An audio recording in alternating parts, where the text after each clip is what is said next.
पुणे जिल्हा परिषद चांगलीच अडचणीत आली आहे, कारण पीएफ विभागानं पुणे जिल्हा परिषदेची बँक खाती गोठवली आहेत. पुणे जिल्हा परिषदेला आर्थिक व्यवहार अशक्य आहे. सिटू या संघटनेनं केलेल्या कायदेशीर लढाईत देण्यात आलेल्या भविष्य निर्वाह निधी आयुक्तांच्या आदेशाची अंमलबजावणी करण्यात अपयश आल्यानं पुणे जिल्हा परिषदेच्या 5 बँक खात्यांना गोठवण्यात आले.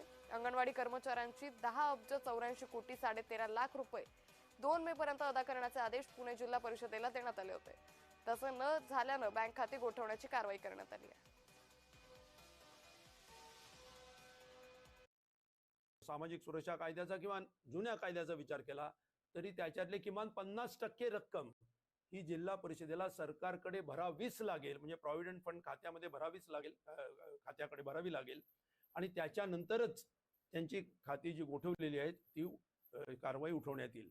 तेव्हा केवळ सरकारचं दुर्लक्ष, अत्यंत चुकीचा कर्मचारी विरोधी तुच्छतेचा दृष्टिकोन हाच याच्या मागे आहे. आमची अशी आशा आणि इच्छा आहे की याच्यामधून ज्या प्रकारचा हा तुच्छतेचा दृष्टिकोन वर्षानुवर्ष सरकारने दाखवलेला आहे त्या सरकारला याच्यामधून काहीतरी धडा मिळेल